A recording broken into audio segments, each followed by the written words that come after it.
pupil that starts in our sort of nursery school is in the community for like 15 years. 15 years in the world of innovation is a really, really long time. So you think, our upper sixth who have just left, if they were here for 15 years, they would have seen the birth of the iPhone, of things like Instagram and Snapchat. By the time the next cohort go through in 15 years' time, like a lot of that stuff will probably be forgotten in history books that will also be digital.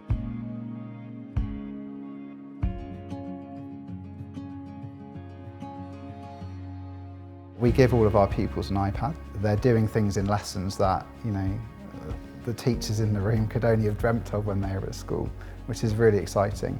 But they're also being taught how to work in the real world, because technology is a fundamental part of how we operate, and to be able to use that effectively and responsibly is really important. Every pupil in the school for the first 3 years is exposed to a digital creativity curriculum, where every pupil will get a chance to do some coding, do some app design, do some web design, to actually get hands-on and learn a bit about this stuff.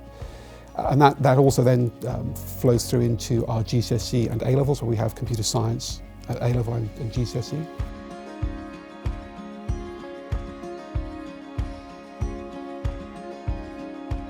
So one of the most impressive things we do is run an innovation competition every year.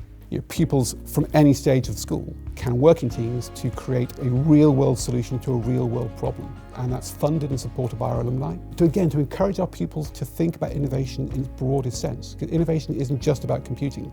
Innovation is about encouraging our pupils to believe and understand that they can create solutions to some problems that face all of us, whether that be the environment or climate or whatever it might be.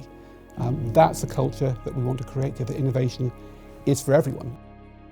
We've got the Innovation Centre, which is a space that they can go off timetable to sort of build, create, design pretty much anything that they can think of, and they do. And I think, again, that's a really big part of our values, that we want the pupils to be driven by their own projects, their own thoughts, their own, the things that matter to them more than anything. Because it's all well and good us setting up projects that we think are worthy and important, but if they don't believe in them, they don't necessarily get out of that what you would have hoped they would.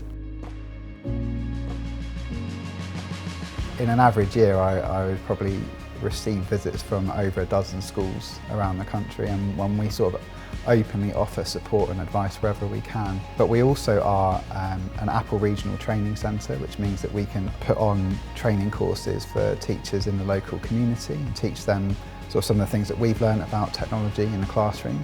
I want our pupils to leave the school confident and optimistic about the digital world, not to be frightened of this stuff.